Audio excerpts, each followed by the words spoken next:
Friends કેમ છો બધાને જય અંબે। તો હું આવી ધાની જુવારની કહેવાય આને, તો જુવારની ધાની વઘારવાની છું, જે હું મારી રીતથી વઘારીશ તો તમને બતાવું। તો પહેલાં તો આપણે એને ચારી લઈશું, કારણ કે ચારવી ખૂબ જરૂરી છે, નીચે ઝીણું ઝીણું બહુ નીકળે, તો આવી રીતે કમ્પ્લીટ એને ચારી લેવાની।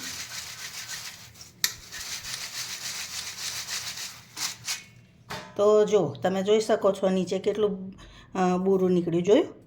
એટલે એને ચારવાની।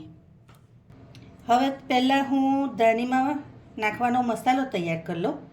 તો આ ચમચી જ હળદર એડ કરી દઉં છું, તીખું મરચું, કલરવાળું મરચું, કાશ્મીરી મરચું, અને આ સંચળ પાવડર છે એ થોડુંક એડ કરી દેવાનું। સંચળ પાવડર ખાસ એડ કરજો, એનાથી ચટપટો સ્વાદ સરસ આવશે।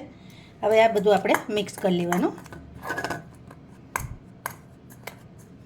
આવી રીતે। હવે આપણે ધાની વઘારી લઈએ, આને સાઈડ પર મૂકી દઈએ। હવે આ મીઠું એડ કરી દઈશ, એ પણ આમાં જ એડ કરી દેવાનું।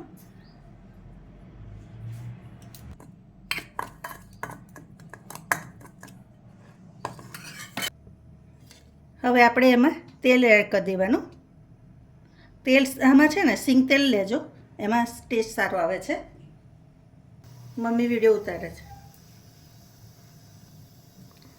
હવે ફ્રેન્ડ્સ તેલ થઈ ગયું છે, હવે જીરું એડ કરી દઈશું।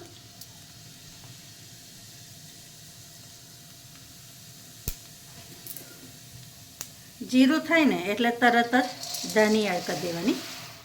તમે ધાનીને પહેલાં પણ વઘારી શકો, અને આવી રીતે ડાયરેક્ટ બધો મસાલો કરીને એ વઘારી શકો। હવે જેમ હલાવી નાખીએ ને પછી આપણે એની પર જે મસાલો બનાવ્યો હતો ને એ સ્પ્રિંકલ કરતા જઈશું।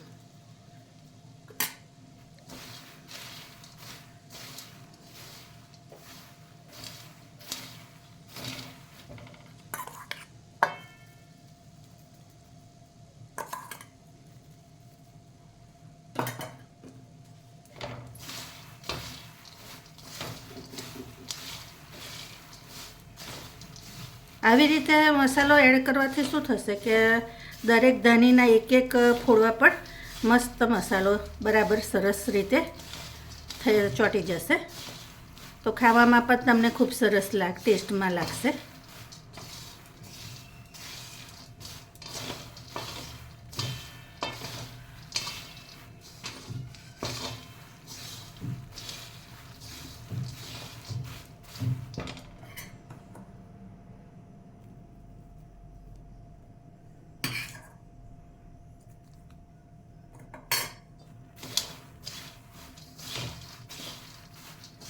હવે આને આપણે ધીમા ધીમા તાપે બને ને એટલું વધારે શેકાવા દેવાનું, જેટલું શેકાશે ને એટલી ધાની સરસ થશે। આમાં તમે સિંગદાણા, તલ બધું એડ કરી શકો, પણ મારી મોટી ડોટરને સિંગદાણાને એવું ધાની આવી પ્લેન જ ગમે છે, એટલે એના માટે વઘારું છું એને લઈ જવા। તો હું એવી રીતે એની સિમ્પલ રીતથી જ વઘારું છું। આમાં તમે લીલા મરચાં પણ એડ કરી શકો, કોપરુંની ચિપ્સ કરીને પણ એડ કરી શકો,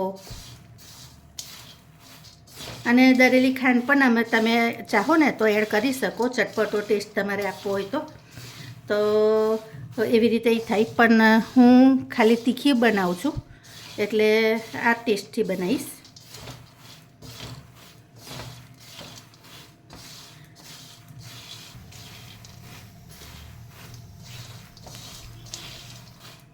તો ફ્રેન્ડ્સ એને વઘારતા હલાવતા 10 મિનિટ જેવું થઈ શેકાવા દીધું છે મેં મીડિયમ તાપે। હવે એને હું નીચે ઉતારી લઈશ। હવે આ અડદના પાપડ લીધા છે એને આપણે શેકી લઈશું। તો આવી રીતે આપણે પાપડને શેકી લેવાના। તમે વધારે એડ કરવો હોય ને તો વધારે પણ એડ કરી શકો।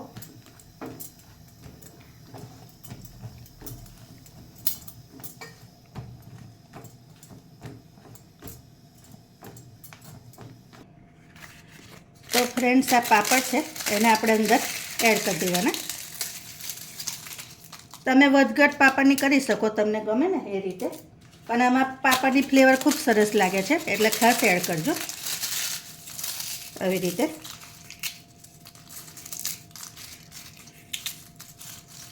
ધાણી છે ને અત્યારે ખાસ ખાવી જોઈએ, કારણ કે ધાણી કફને ઓછો કરે. એટલે અત્યારે તો ઉનાળાની આજુબાજુ મળે ને, તો આપણે ખાસ ખાવી જોઈએ.